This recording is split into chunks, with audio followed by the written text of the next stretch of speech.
บ่ได้หลายพี่น้องเอ้ยไม้น้อยเดียวเนาะเบิดล้านกว่าพี่น้องเอ้ยเนาะเฉพาะซื้อไม้ซำนี้ก็ได้ปุ๊บมองให้รถเด้รถเด้ออ๋อพี่น้องเอ้ย คักเนาะเอาพี่น้องกราบทักทายสบายดีพ่อแม่พี่น้องกันเบิดสุขุสุคนต้องขอความขอบใจทางพ่อใจดีเด้อเนาะเพิ่นบ่ประสงค์ออกนามเพิ่นความสมทบมาอยากให้เฮือนน้องสอนให้เสร็จสิ้นสำแล้วบ่ซั่นซับอ๋อโธ่เนาะคนบ่แฮงคือซับอันนี้พี่น้องเอ้ย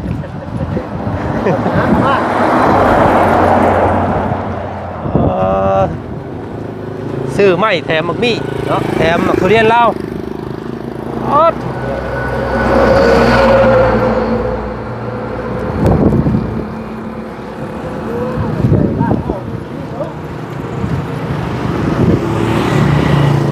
มาแล้วปืนใหญ่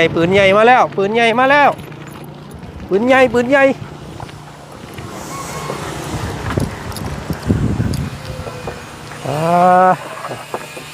ุ๊บเด้อมีปืนใหญ่มีลูกระเบิดนะพ่อมีลูกน้ำ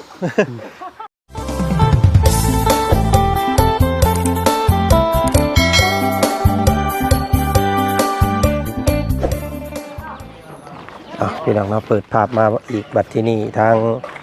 น้องสอนมาแกเอาไม้เมื่อนี้พี่น้องเนาะเดี๋ยวเอางามๆนะน้องเด้อโธ่วางด้านลมทับโย่เฮ้ยเนาะไปเฮ็ดนี่เลยเอาพี่น้องเลยเนาะกราบทักทายสบายดีพ่อแม่พี่น้องกันเมื่อสุขุสุคนเด้อเจอกันอีกคือเก่าบรรยากาศตอนค่ำแล้วมื้อนี้พี่น้องเนาะมื้อนี้ทางบ่าวจันเนาะเพราะว่าสิให้เพิ่นไปส่งกะคือว่าโพดพี่น้องมันไม่2 เซน1เนาะก็เลยสิให้น้องสอนโซความแห้งก่อนบาดที่นี่พี่น้องเนาะ1บ่าวเคยลาได้อยู่บ่เนาะสบายดีน้องสอนสบายดีเนาะโอ้พี่น้องเบิ่งโยหันติดเบิ่งมักวงระเบิดนี่พี่น้องเนาะเฮือนงามสาวก็มาเล่นว่าแอนเนาะเนาะบ่เห็นน้องเพิ่นเว้าเมื่อกี้นี่คือว่าสิอันพากันกินปลาอีกว่ามื้อแรงนี่ปลาใส่มีเงินซื้ออยู่บ่มีเงินซื้อปลาให้ผู้สาวกินอยู่บ่มีบ่เงินไปบอกผู้สาวอันเด้อว่าอ้ายบ่มีเงินได้สิเอาแบกอันนี้เป็นไม้หน้า5 ฟุต 15พี่น้องเนาะแบกเมื่อเฮ็ดแม่บันได2 เส้นนี่บ่ทั้งแม่ทั้งลูกเนาะเส้นหนึ่งเลยเส้น1 3 แสนกีบพี่น้องเส้น1เนาะเป็น6 แสนนี่ทั้งเบิดนี่มันต้องคนละส่วนแม่นแหละคนละส่วนครับเนาะสิเบกผู้เดียวบ่ได้เด้เจ้าสิเบกผู้เดียวบ่นักเด้โอ้บ่แบกเลยบ่แบกเลยเอาแบกเอาได้อยู่ดอกได้อยู่มันบ่ได้ไกลใส่ล้อดิบ่ซั่นมันมีลูกจุ่มนี่ล้อนี่ก็ได้นี่ล้อนี่น้องสอนเอาใส่ล้อเอาปืนระเบิดนี่บ่ได้กูสิทิ่มได้บ่ได้กูสิทิ่มปึ๊บพอดีเลยล้อเอาลงพอดีเอาใส่ลูกติงอีกน้ำลูกติงมีลูกติง2 มัดใส่กว่าอันสิไปอันว่าลบบาดนี่พี่น้องเนาะให้เจ้าย่างก่อนย่างวางล้อนี่มันจุกกระสุนจุดลังเพิ่งยับเองเดี๋ยวจับลองไม่ได้บ่ได้จับได้ย่อเลยสบายดีมันน้อยเดียวนึงบ่สิให้รถเพิ่นไปส่งก็คือว่ามันอันนั้นโพดเนาะก็เลยให้น้องสอนมายู่เอาเองพี่น้องครับเคยล่ะปืนสงครามตะกี้เพิ่นใส่ล้อสิน้องสอนโอ้ให้กว่าสิขึ้นเสาตะกี้ใช้ล้อนี่เร็วซึกเร็วเสือพี่น้องเอ้ยเนาะสั่งไปจุกกระสุนเลยน้องสอนเลยยังบ่เบิดเด้อนั่นเด้อน้ำอันนั้นน้ำโอ้ไม่ก่อนโอ้ทางเอ้ยใจดีเฮาเนาะสบายดีเด้อเอ้ยเด้อเนาะสบายดีเด้อแท้มังมี่โอ้พี่น้องเนาะแท้มังมี่เลยเนาะเนาะได้อยู่ดอกมันใกล้อยู่มันพอดีเนี่ยติดรถเพื่อสินั่นอีกเนาะเพิ่นแถมมักมี่บักใหญ่นึง โอ้ยพี่น้องไงเนาะงามทั้งกายทั้งใจเด้อแม่ค้าเพิ่นนี่เนาะเออ นี่ติงไปเฮ็ดบันไดเพิ่นเอ้ยเนาะเฮือนงามแต่บันไดบ่งามก็เลยอ๋อถูกพี่น้องไงเนาะหมักทุเรียนหมักทุเรียนอันหมักทุเรียนลาวขอบใจเด้อเด้อขอบใจเด้อขอบใจพี่เด้อโอ้โหโยโอ้ยไปเนาะพี่น้องเอ้ยเอานี่เอาทุลักทุเลกันนิดนึงเนาะมื้อนี้เพราะว่ามันบ่ได้หลายพี่น้องเอ้ยไม่น้อยเดียวเนาะเบิดล้านกว่าพี่น้องเอ้ยเนาะสปอร์ตซื้อไม่ซำนี้ก็ได้ปุ๊บบ่ให้รถเด้ออ๋อพี่น้องเอ้ย คักเนาะเอาพี่น้องกราบทักทายสบายดีพ่อแม่พี่น้องกันเบิดสุขุสุคนต้องขอขอบใจทางพ่อใจดีเด้อเนาะเพิ่นบ่ประสงค์ออกนามเพิ่นความสมทบมาอยากให้เฮือนน้องสอนให้เสร็จสิ้นสำแล้วบ่ซั่นซะพี่น้องเอ้ยเนาะก็เลยบ่จันจัดสรรให้พ่อเพิ่นเป็นส่วนบันไดเนาะเฮ็ดบันไดงามๆให้น้องเพิ่นนี่พี่น้องเอ้ยนี่โอ้ระวังนะหลุดเด้อก็ปืนใหญ่พี่น้องเอ้ยปุ๊บ เข้านะหักอยู่ในหน่อยนึง โธ่เราคนมันแห้งคือครับอันนี้พี่น้องเอ้ย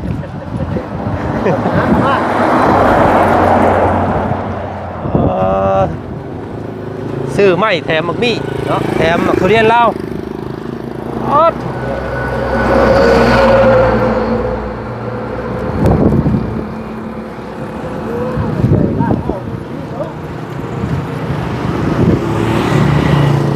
มาแล้วปืนใหญ่มาแล้วปืนใหญ่ป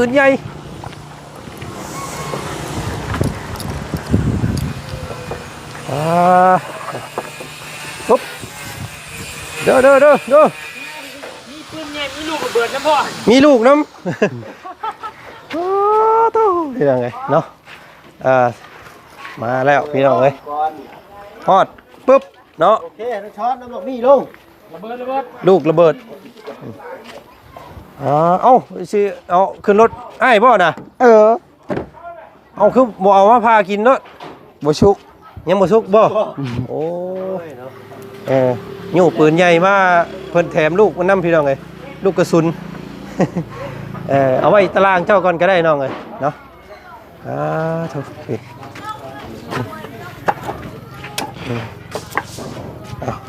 เนาะเอาตัวนี้ลงนี่ก่อนต้องให้สร้างเพิ่นกบหน่อยนึงนะพี่น้องเอ้ยมันพอมันเป็นไม้เก่าย่อเมียนวันนี้เลยเอาไว้ทางนั้นก็ได้เนาะเด้อเอาโยกใกล้กันนี่นะโยกใกล้กันบ่แม่นธรรมดาได้100 โลเด้นี่มันบ่ได้เนาะบ่ได้เบาได้นี่พี่น้องเอ้ยเนาะเพิ่นก็มาโลดเพิ่นโยกเพื่อนเลยเนาะเพิ่นได้จะไปคู่ได้นี่วางเด้อโอ้สิปูปงางอยู่หั่นเนาะเก็บเข้าไปหั่นโอ้ยพี่น้องเอ้ยปะเลยปึ๊บปะ1 2จะปะก่อนบ่ได้ปะเลยปะก่อนปะโอ้ยเนาะใครบ้าหมดหายบ้าบนไหนพี่น้องเนาะเรียบร้อยแล้วบาทที่นี่นี่ไม่48โยรถเพิ่นได้ถึงรถเพิ่นได้ค่อยโอ้ยเกือบแล้วเนาะโอ้ยพี่น้องเอ้ยเนาะดีใจเนาะคนขี้ลายเนาะให้มันงามมันก็บ่งามบัดนี้แหละเฮือนน้องเพิ่นสิงามเด้พี่น้องเอ้ยเนาะมันขึ้นอยู่กับขั้นตอนตัวนี้แหละอีกอย่างนึงว่าซั่นซะบัดนี้แล้วบัด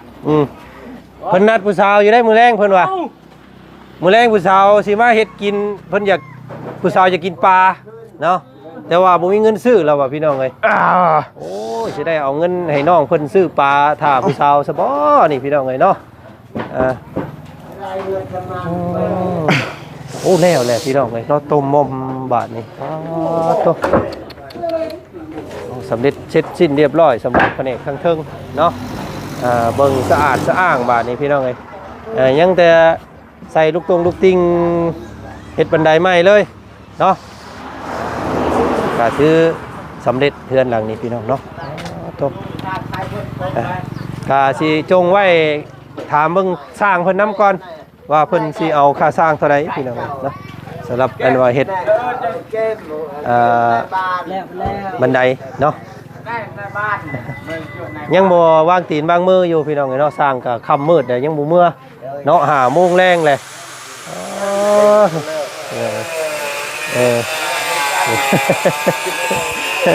ไอ้สร้างหัวหน้าสร้างใหญ่เฮาเนาะ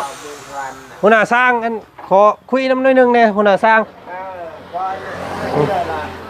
ก่อนเด้อพอน้องสอนเด้อเนาะโอ้เนาะมืดคือบาดนี่เพิ่นย่องเพิ่นตีตัวทั้งเทิงบ่โอ้อัดทวนก่อนกะพ่ออยู่บ่อ้ายพออยู่พอเนาะอันไม่สละเนาะโอ้โดยโอ้เพิ่นสิบุกให้มันแล้วตัวนี้เด้นี่พี่น้องไอ้มื้ออื่นนี่คือสิปิดจ็อบกับเบิ่งเนาะสำหรับส่วนตัวเฮือนพี่น้องเอ้ยอยากถามตัวส่วนบันไดนี่นะอ้ายเนาะสิคิดค่าค่าสร้างเท่าใดเนาะตัวนี้เนาะน้อยประมาณล้านหนึ่งล้านหนึ่งเนาะ แม่น โอ้ล้านหนึ่งกับอะไรก็พี่น้องกันประมาณพันกว่าบาทเนาะโอ้โดยได้เนาะพอดีอยู่งบน่าสิพอดีเลยเนาะเฮ็ดติดลูกติ้งน้อยเนาะแต่พี่ไล่ทั้งพี่เลยไล่ดีแล้วเลยประมาณล้านหนึ่งกับประมาณ1,500พี่น้องเนาะเฮ็ดบันไดเฮ็ดใส่ลูกติ้งลูกหยังลงเลยเนาะแล้วเลยมีแต่ว่าไม่ก็อันให้กบให้น้องเพิ่นนิดนึงเนาะไม่ครบอยู่แล้วไม่เพราะว่าบันไดเนาะย่านนั้นว่าพระราชเตือนใส่ถึกเลี่ยมมันเลยโอ้ยพี่น้องเอ้ยเนาะหัวเข้าบึกไปอีกแล้วหั่นเนาะแม่นแล้วได้อยู่อ้ายเนาะโอเคเด้อเสร็จเด้อเนาะขอบใจเพิ่นเอาน้ำ1 ล้านกีบเนาะหรือว่า1,500เป็นเงินบาทพี่น้องเอ้ยเนาะ1,000 กว่าบาทก็บันไดเฉพาะบันไดตัวนี้เนาะพอดีว่าจันมีงบอยู่4 ล้านเนาะทางพอใจดีเพิ่นฝากมาให้เดือหันก็เติมน้ำเมือกน้ำมันเด้อเพิ่นพอเพิ่นว่าพี่น้องเอ้ยเนาะก็ทางว่าจันก็บ่ได้อันนั้นดอกพี่น้องเนาะขอให้เฮือนซ่านน้องเพิ่นสำเร็จก่อนมันเหลือเท่าใดจังว่ากันเด้อพี่น้องเนาะเบิดไปเมื่อกี้นี่ก็1.5 ล้านเนาะซื้อไม้อุปกรณ์แล้วก็ค่าสร้างอีกเป็น2.5 ล้านเนาะคือสิเดืออยู่เนาะอันส่วนที่เดือก็เดี๋ยวทางบ่จันสิแบ่งให้ทางน้องสอนไว้เนาะซื้อปูซื้อปลาผู้เสกผู้สาวว่าซั่นพี่น้องเอ้ยพอได้มีแนวกินต้อนรับหมู่มาดินน้ำเนาะอ๋อมืดคือบาดนี่พี่น้องเอ้ยเนาะงามเนาะ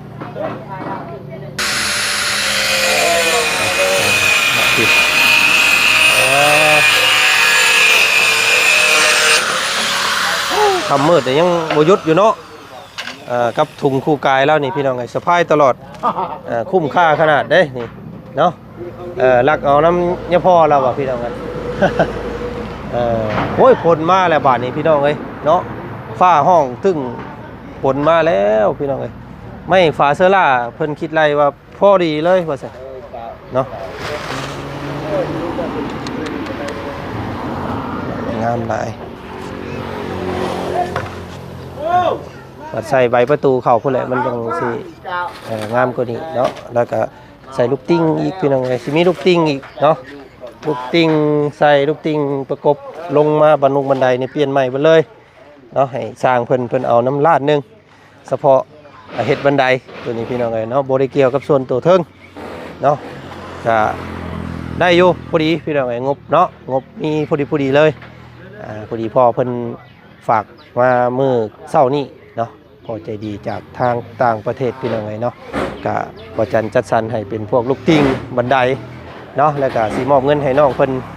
พอได้ไว้ซื้ออยู่ซื้อกินน้ำว่าซั่นพี่น้องเลยทางพ่อเพิ่นบอกเนาะขอให้ทางพ่อใจดีเนาะ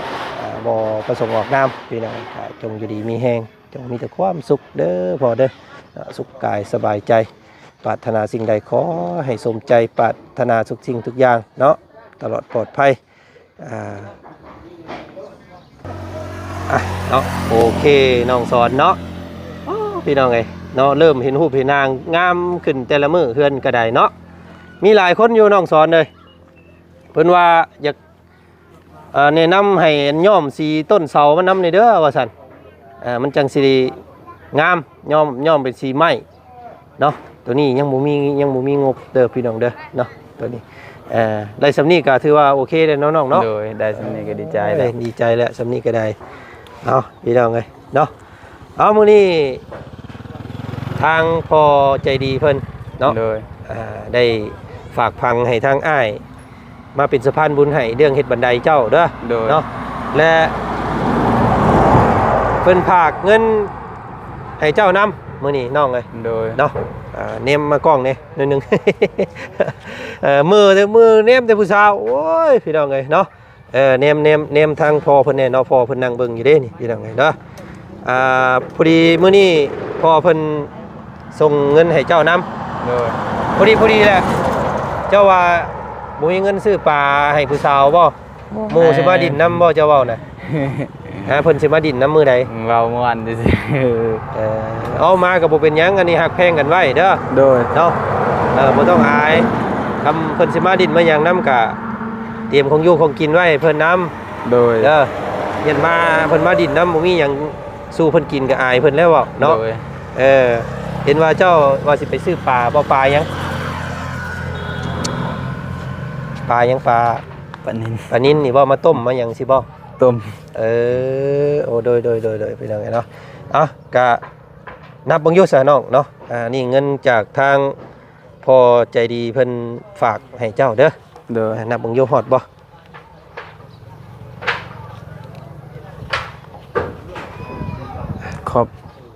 ครบ เนาะ โดย เท่าไรครบเป็นเท่าไร 500,000 เนาะเหลืออยู่500,000กีบทางพ่อเพิ่นว่าฝากให้น้องสอนเป็นทุนใส่ถุงไว้เนาะเวลา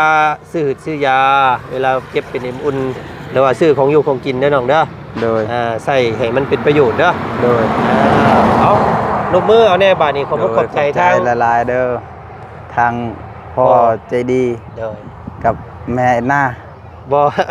แม่หน้าก็มีนั่นนี่พี่น้องไงนะ กับ แม่น้อย แม่นะ กับพ่อม่อนก็มี โดย ในการเฮ็ดเฮือนเจ้าอันนี้เป็นเงินของทางพ่อใจดีเพิ่นผู้เดียวเด้อ โดย เอาอวยพรให้เพิ่นแน่น้องห โด ลาน ยขอบใจละลายเด้อทางพ่อใจดีเพิ่นขอให้อยู่ดีมีแห้งเด้อความเจ็บอย่าเคยได้ความใครจะเคยมีเด้อสาธุ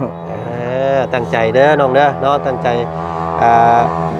นั่นพี่น้องเนาะดีอกดีใจเนาะมื้อนี้เนาะ โดย เอาเก็บไว้เด้อ โดย ไว้ซื้ออยู่ซื้อกินซื้อไปเลยเป็นนัวซื้อพอกินอย่างตอนแรงก็ได้ส่วนเรามงเมากะบ่ต้องซีเรียสอย่างไรเด้อน้องเด้อ โดย เพิ่นเราบ่ได้ไปดินทั้งอื่นดอกเนาะระวังแต่รถล่างเราเวลาเราย่างออกทางเท่านั้นเด้อ โดย คอยบอกคอยเว้าเอาพี่น้องเพิ่นก็อายุหลายแล้วเนาะ โดย นี่ได้ซะเพิ่นก็เป็นพ่อเฮาเนาะ โดย ก็สรุปค่าส่งค่าสร้างได้เรียบร้อยแล้วพี่น้องเนาะมื้อนี้มีแต่สร้างเพิ่นนี่สิวางตีนวางมือก่อนทำแล้วเนาะสร้างเนาะพักผ่อนก่อนมื้อนี้ว่าซั่นซะมื้ออื่นมีแต่มาสานต่อเรื่องบันไดแล้วก็ติดใบประตูเนาะก็ยกระดับความงามขึ้นให้กว่าเก่าว่าซั่นซะมื้อนี้เนาะเอาขอบใจเบัดสุขุสุคนน้ำแน่นี่เพิ่นติดตามเบิ่งชมเจ้า เด้อ FC ทุกคน กับป้าลุงทุกคน กับพ่อลุงทุกคนขอบใจละลายเด้อที่มาเบิ่งมาแยงสาธุ พี่น้องเนาะเอาเก็บไว้เด้อน้องได้เด้อ โดย ไปสะเนาะเบิ่งหาเก็บมันเต็กตะปูตะปีไว้เด้อน้องเด้อไม่ตอกที่เพิ่นมางลงมามันมีประงงประงางอยู่เนาะมีอันเต็กตะปูอยู่นี่น้องเพิ่นว่าบ่มีเงินซื้อกับข้าวให้ผู้แขกผู้สาวว่าซั่นพี่น้องเอ้ยพอดีแหละมื้อนี้พ่อเพิ่นมอบให้500,000กีบเนาะก็ซื้อปลาได้สิได้หลายโตเติบได้หั่นพี่น้องเอ้ยเนาะ เอาเก็บไว้โอ้ยผลก็มาแล้วบาดนี้เนาะน็อตบ่น็อตอันนี้บ่อ๋อได้มื้ออื่นเด้อ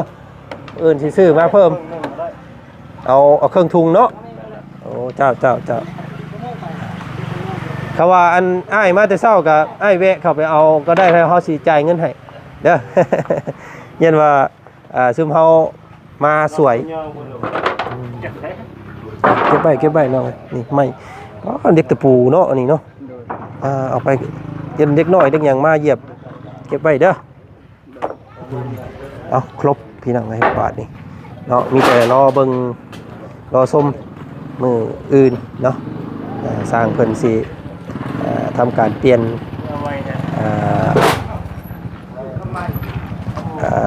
อันลูกติ้งให้เนาะพี่น้องเนาะยังแต่สีทาไม้นี่แหละนี่พี่น้องเนาะสีทาเสาทาคือทาคางนี่เข้าไปนี่ป๊ะเนาะใหม่แล้วแหละนี่พี่น้องขอบใจเด้อน้อง ขอบใจหลายๆ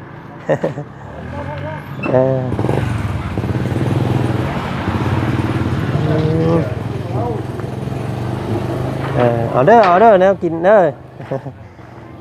เรียบร้อยเบิดแล้วพี่น้องเนาะเอาเนาะให้น้องเพิ่นเก็บไม้เก็บตอกถ่าก่อนทางนั้นพี่น้องทางบ่จันก็สิขอถึงในเฮือนเราก็ปัดได้น้องเด้อบาทนี่ยังบ่ได้ปัดน้อยเดียวนึงดอกบ่ได้เพิ่นมาตื้มมืออื่นเพิ่นมาตื้มใส่ตัวนี้เพิ่นมาเฮ็ดอันนี้ให้อีกมืออื่นน่าสิเสร็จสิ้นเนาะทุกคักเลยบาทนี้พี่น้องขอบใจหลายๆเด้อเนาะทางผู้รักผู้ใหญ่ใจดีที่เพิ่นเจีย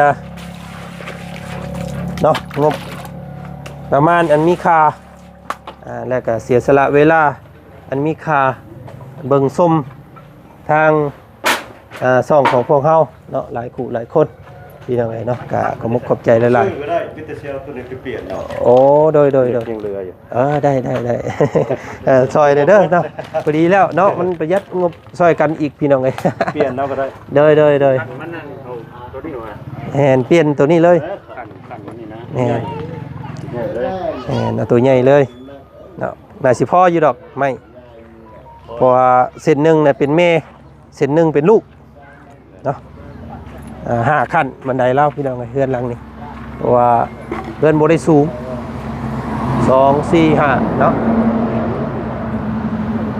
พี่น้องก็ขอบใจขอบคุณบรรสุสุคนเนาะสำหรับวันนี้ทางประจันเนาะขอบใจ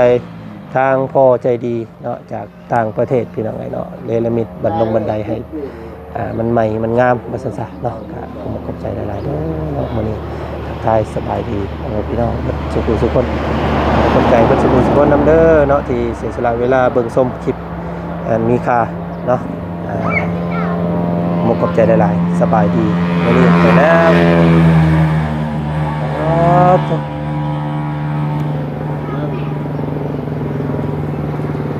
มืดมัวบาดพี่น้องคนกสิมาคนบัดสิเมื่อเนาะคำพอดีพี่น้อง5 โมง 6 โมงแรงแล้วตอนนี้เนาะทางน้องเพิ่นก็บุกอยู่ทางนั้นมาอยู่หัวสันซะพี่น้องเอาเนาะขอบใจหลายๆเด้อสบายดี